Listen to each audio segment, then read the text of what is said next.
All right. Good evening, everyone. I'd like to call to order the March 13th, 2025 regular meeting of the Naperville Park District Board of Commissioners. Please stand for the Pledge of Allegiance. Pledge allegiance to the flag of the United States of America and to the republic for which it stands, one nation, under God, indivisible, with liberty and justice for all. All right. Monica, can we have the roll call, please? President Gibson? Here. Vice President Ruffing? Here. Commissioner Ansier, absent. Commissioner Jacks? Here. Commissioner Janner? Here. Commissioner Risvold? Here. Commissioner Thompson? Here. All right, thank you. Are there any matters from the public? There are not. All right, we'll start with updates and reports. Riverwalk met yesterday, March 12th. We heard about a spring renewal lightscape project that's planned for the Riverwalk in late April. The park board will get updated on it at our next meeting, and then it will come for our approval. But it's a projection project for around the Dandelion Fountain. It looks pretty cool, so I'm excited for the full park board to be updated on that. There will be a groundbreaking for the Eagle Street Gateway, which is part of the 2031 Riverwalk Master Plan. That will be March 27th at 10 a.m. And the next meeting for the Riverwalk Commission is April 9th at 7:30 a.m. We'll move on to Finance Committee. The Finance Committee met on March 4th. We went through our annual investment review, which was great. We talked about some new options for health insurance. We also we did our annual review of financial policies, which will be, of course, be coming before the full board. They are mostly cleanup in nature, but I was pleased to see that they did include a lot of changing to make a more gender inclusive language. So that was great. And then we had a great discussion about, just the importance of our policies around playground replacements and playground funding and WDSRA funding. So that was great. And TBD on our next meeting. Thank you. Great. Thank you, Vice President Ruffing. Legislative Committee. Yes, the Legislative Committee met last month. We first start off the meeting by discussing new signs that we have posted around in response to these audits that citizens keep doing in different public places. So we have FOIA requests on the signs and how to go about the FOIA requests so they can get information. We've also had updated training by Ansel Glink on how to deal with these in-person audits that have been happening. So our employees are well prepared for it should it happen at any of our locations. We also discussed new legislation that may affect us. There's an automatic renewals bill that just passed, and basically it has to be as easy to cancel as it was to sign up. Doesn't affect us too much. There's not too many automatic renewals. It was really only one type of Fort Hill renewal, and that was very easy to fix. A Use Tax Act, which can apply to golf carts, kayaks, and paddle boats. Basically, the way we're solving this one is just by changing the fee structure on a lot of these items to build the fee into it, so it shouldn't affect us too much once that goes into effect. And then an updated training on immigration enforcement as well on what to do with additional training to follow. We had updates on IAPD platform bills, including the one that we brought forth with a couple representatives, which is limiting the signatures to that commissioners have to get to be on the ballot to no more than 300. We also have updated grants for stormwater retention, so now park districts are able to apply for those as well. And then we had some updates on grants that we have received, including $177,000 for Hobson Grove that Representative Stava Murray helped us secure, and $181,000 for Brush Hill, which Senator Elman helped us secure. And that would be it. Wonderful. Thank you, Commissioner Thompson. I don't believe there's anything from Parks and Rec because we did not meet tonight. No president's report tonight, so we will hand it off to Executive Director Wilson. All right. Thank you, President Gibson. While registration for spring programs and summer camps is officially underway, garden plots registration for the 2025 season takes place beginning Tuesday, March 18th at 8:30 a.m. For anyone new to renting a garden plot, the Park District is offering a tour of the Ron Ory Community Garden Plots in April. The tours are designed for those who have questions about renting or simply want a tour of the site. The tour is free, but registration is required. With spring break week on the horizon, it's a good opportunity to highlight the Park District's spring break camp experiences for kids ages 3 to 14. Choose from sports, arts, and technology experiences that are fun, engaging, and a great way for kids to stay active during their time off. Registration is in progress for the spring break programs. The Park District is hosting a hiring event on Thursday, April 3rd at 1 o'clock here at the Fort Hill Activity Center. This event takes place during spring break, so it's a great opportunity for students to secure their summer employment. In addition to seasonal positions, we also have many part-time opportunities for adults looking for a flexible work schedule. Job seekers can speak directly to hiring managers at the Park District, as well as with representatives from Western DuPage Special Recreation Association and official finders. And as part of the Park District's initiative to update its ADA transition plan, the community is invited to learn more and share feedback at public open house events on Tuesday, April 8th at 1 p.m. and at 6 p.m. The ADA transition plan ensures that accessibility issues are being identified and addressed across the organization at the district's parks and facilities. The feedback gathered from residents during these events will assist us in updating this important plan. For those who would like to provide input but are unable to attend the open house events, the Park District will provide the opportunity or the ability to give feedback via the district's website at a later date.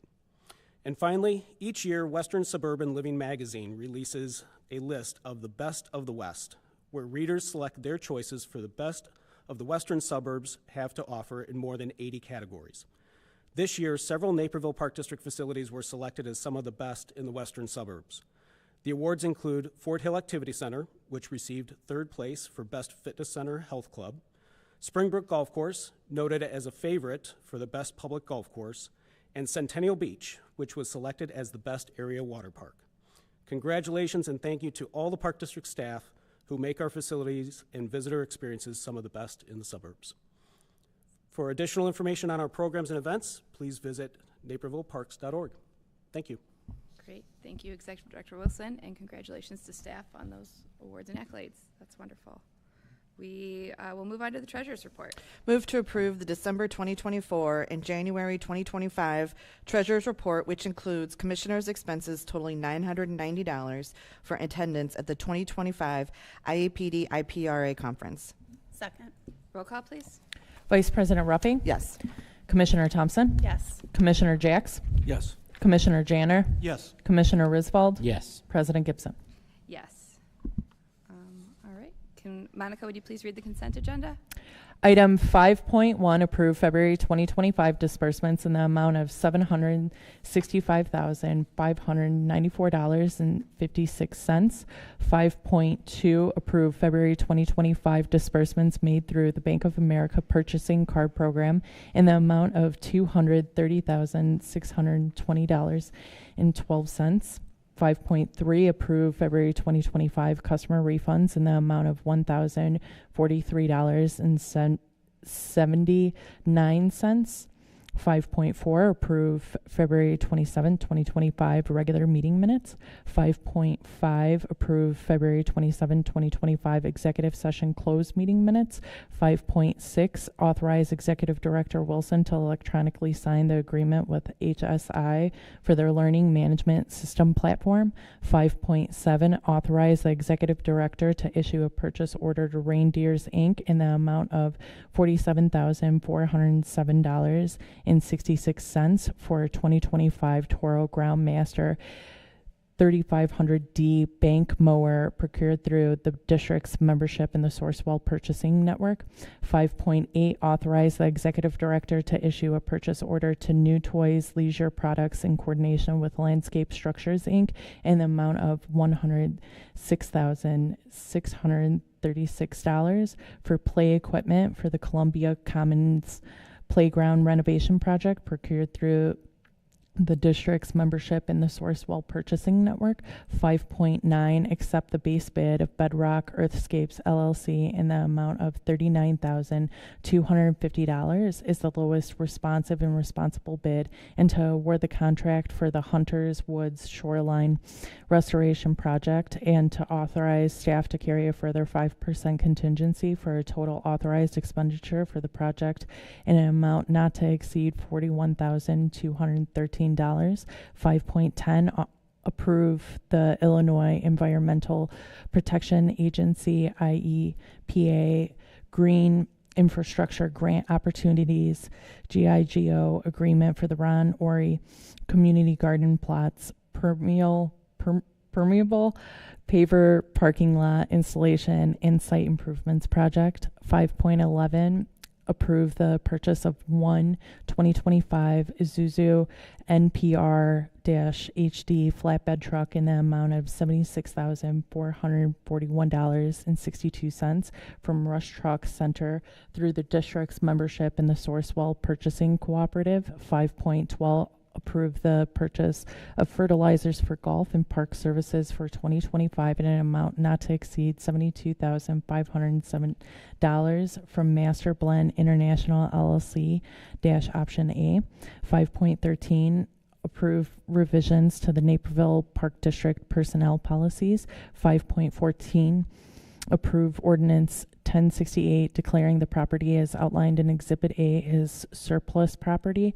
5.15, approve ordinance 1069 authorizing execution of an intergovernmental agreement between the Forest Preserve District of Will County, Naperville Park District, City of Naperville, and Bolingbrook Park District for the design, construction, and operation of the DuPage River Trail - Weber Road improvements. 5.16, approve ordinance 1071 amending board policy 5.7 in appendix D as presented effective March 13th, 2025. That is all. Thank you, Monica. Are there any items to be removed from the consent agenda and considered separately? 5.16, please. All right. Move to accept consent agenda items 5.1 through 5.15. Second. Roll call, please. Vice President Rupping? Yes. Commissioner Thompson? Yes. Commissioner Jacks? Yes. Commissioner Janner? Yes.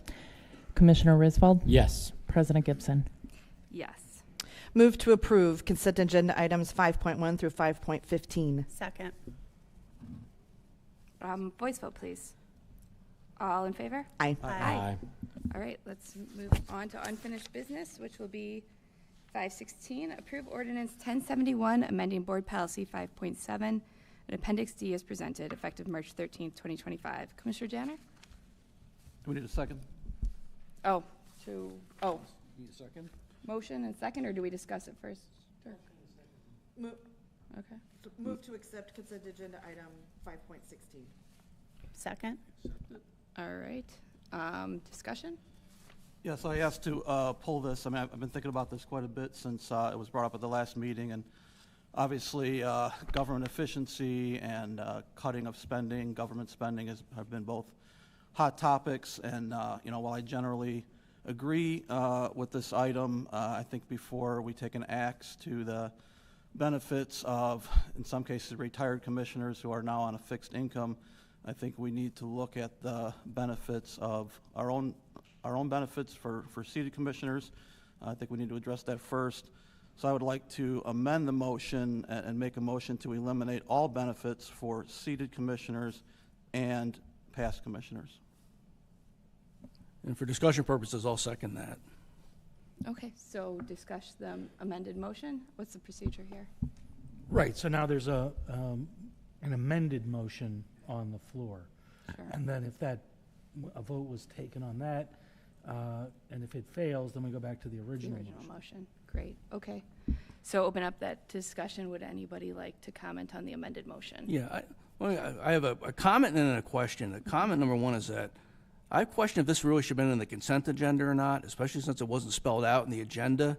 I think you would have a lot more public comment if this had been spelled out better in the agenda. So I don't know if this should have been in the consent agenda or not. We could talk about that later. But on the motion itself, in the original consent agenda item, I'm a little confused. What problem are we trying to solve here by removing the retired commissioner's benefits? Like what problem are we solving here? Whenever we change policy, that's a question I would ask. I don't understand what the impetus behind this is.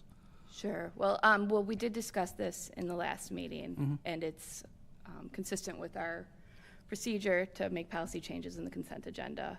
Okay. So I'm glad, since there were concerns, that it was pulled, so we can discuss it. I think Commissioner Janner actually said last meeting when we brought it up that it's important we continually review policies. I don't know if it's necessarily a problem we're trying to solve, but if we look at our policies and the benefits to the community, I'm not sure I see the benefit to the community in this policy.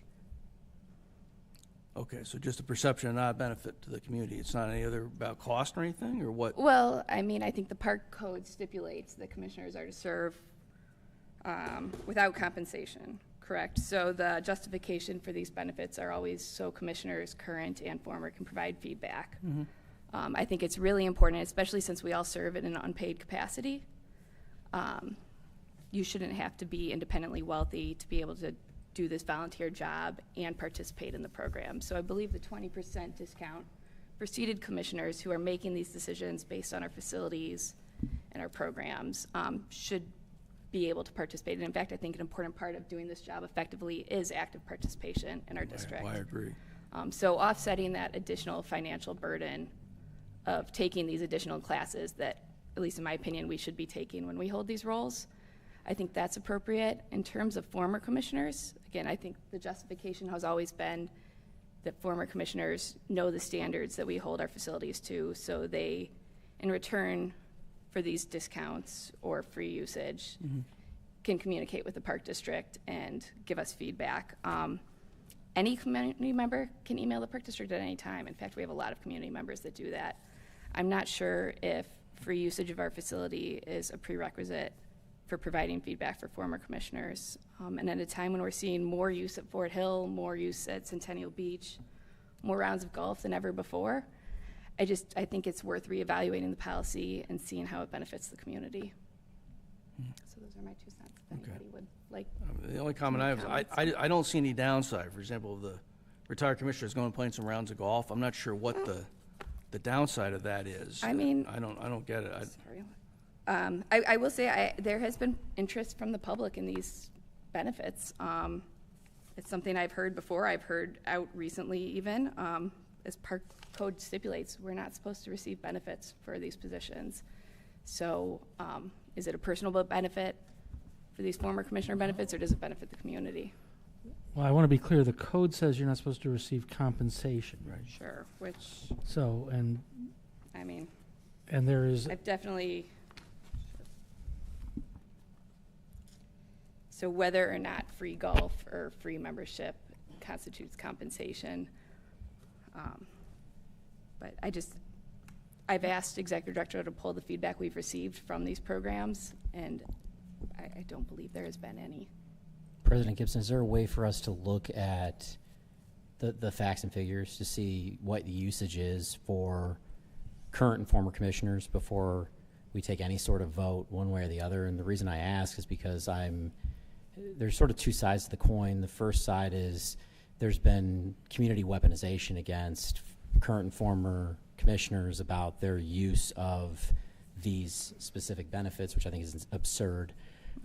But beyond that, I'm concerned about removing benefits from anyone without knowing whether they're being used.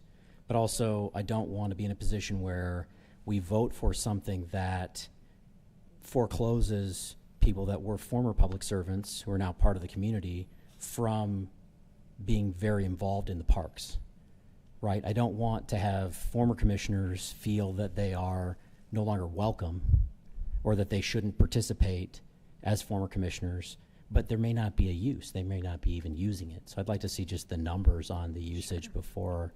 So I would move to table the entire thing until I see some numbers. So that is readily available. I believe there's already a list because members of our community have been asking for that list, especially the last couple months. That's awesome. I'd love somebody to send it to me then. In Thanks. terms of, I'm sorry, I'm trailing back to your question of, I don't think anything in changing the policy on compensated golf and beach membership precludes former commissioners from using these facilities, just as any member of our community can go book a round of golf.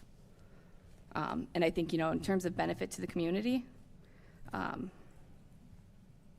anybody can send an email to the park district with feedback on our facilities. I'd also note that members of this board are held to the board policies that we all agree to follow, whereas former commissioners aren't bound by any sort of board policies. So, parliamentary procedure. So there was a third motion made, a motion to table, and we need to deal with all right, that. should we vote on the Well, motion was to there a table? second? Okay, so the motion to table fails for lack of a second. So we're back to Commissioner Janner's amended motion to remove all benefits. All right, any other comments? Vice President? I just want to quickly kind of piggyback on what you said. I do want to point out that I heard from two separate former commissioners on this. They were able to, or at least one was able to see it on the agenda. And they were both supportive of this move. So Sure. those former commissioners that did reach out were both supportive. So I just want to make that very clear. You know, if a few folks have to pay for their own round of golf, I don't think that should make them feel unwelcome. I think that we're talking about free rounds of walk-on golf and a free beach membership. That's all. Those are the benefits that we're talking about for former commissioners. I think that they no longer serve a purpose, especially since we never receive any feedback from them. Are there any other comments? Commissioner Ruffing, I agree 100%. I said with this motion that I agree with eliminating the benefits, so I agree with you. I just feel that we should eliminate the benefits of the seated commissioners first. In other words, look ourselves in the mirror before we start axing the benefits of others. Everyone up here, presumably, first of all, you don't need to be wealthy to participate in a park district program. We're entry level. Most of our programs are entry level. Everyone up here, to my knowledge, has either a job or a business. And and if any future commissioner really had a financial hardship, that individual can apply to the fee assistance program like any other commissioner. So again, I agree. I just think we should look at ourselves in the mirror first on this one, which is why I introduced the amended motion. Well, I'll just go ahead and say that I wholeheartedly disagree with that approach. I know that President Gibson already kind of said this, so I hate to repeat people, but having those benefits available to seated commissioners is so important, because we are the ones, we're not staff. We're not out there every single day, all day in the community, doing the job, hearing feedback. We really need to experience it ourselves. It's kind of a form of an audit. It's a check.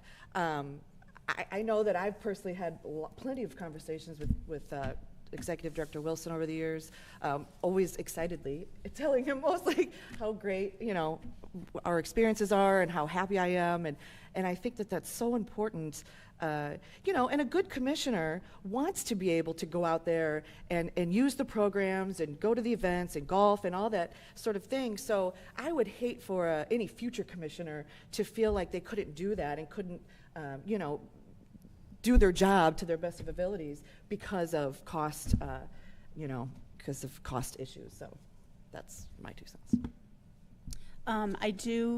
I don't agree with taking away the benefits from seated commissioners. I think that restricts people in the future. As you said, yes, everybody here has a job, but you have no idea what people's personal finances are or what they can and cannot afford. And it is extremely presumptuous to put that on people and to assume that of people. That being said, I do think we should look at our benefits again, and former Commissioner Mary Lou Worley wrote us in support of taking away former commissioners' benefits, and she had a great idea, which is to take away the merchandise discount, because I don't really see that benefiting, and it's only taking money away from the district. So I think that's a great idea, and I'd be very open to removing that benefit, or at least taking a hard look at the benefits and reconfiguring them. But to take them entirely away, like Vice President Ruffing said, like President Ruffing said, President Gibson said, I just feel like it's a disservice to what we're supposed to be doing as commissioners. And I know personally there are some things I would have to say no to because of my financial situation if I did not receive certain discounts or the ability to do these things. And I can't even imagine what somebody else in a different financial position than I am in would face if they came onto this board and were not able to fully provide the feedback that we're looking for. So you're good with merchandise and apparel. How do you feel about travel? How do you feel about commissioner travel? About travel? Mm-hmm. Well, that benefits the park district as well for traveling to a conference to learn and then report back. So I'm going to just step in. That is a perfectly valid discussion if you'd like, but I don't think it's pertinent to this agenda item. If you would like to bring that up at a different point. You don't think Commissioner travel is part of benefits? No, I think it's part of our board policy for continuing education to learn about the job we're doing. I think this is a solution in search of a problem and not the other way around. Both of them, both Commissioner Janner's motion and President Gibson's motion, they're both solutions in search of a problem when we don't know the full breadth and extent of, or depth of, what the actual usage is and the problem is. And I don't think it's as simple as voting for one or the other without having a broader discussion about why these benefits exist, why they should exist, and to your point, Commissioner Janner, whether travel or attendance at community events or participation in Park District programs should be something that is encouraged by the Park District for the commissioners or former commissioners. I just think that it's a bigger, broader discussion that warrants more than what we're giving it tonight. To be clear, we talked about this at the last meeting. This was on the agenda as For a a week. discussion Yep. item. The, for the 90 exact seconds we purpose. talked about it at the last meeting, I don't feel is sufficient to have a vote. Sure. And I'm going to vote no on both motions. Okay. I will say it's been on the agenda and emails. Are we able to pull up the usage now, or is that something that would have to be tabled? Because I know that data is readily available in email. If we have it available, it's your meeting. You can do as you wish. Yeah, I mean, it's been on the agenda for a week, so I think if there were questions, we can vote now, and if people are unhappy with how the vote goes, it can be brought up in the next meeting. So unless there are further comments tonight, are we ready to vote on Commissioner Janner's motion and substitution? Correct? Okay, so roll call, please. Vice President Ruffing, No. Commissioner Jacks, Yes. Commissioner Janner, Yes. Commissioner Risvold, No. Commissioner Thompson, No. President Gibson. No. All right. So the amended motion fails. Now the original motion is back. All right, roll call, please, on the original motion. Vice President Ruffing, Yes. Commissioner Jacks, No. Commissioner Janner, Yes. Commissioner Risvold, No. Commissioner Thompson, Yes. President Gibson. Yes. All right, so motion passes. Any new business items? No? All right. Our next regular meeting of the Park Board of Commissioners is March 27th, 2025 at 6:30 p.m. here at Fort Hill Activity Center. Move to adjourn the March 13th, 2025 regular meeting. Second. Voice vote, all in favor? Aye. Aye. All right, good evening, everyone. Nope, not tonight.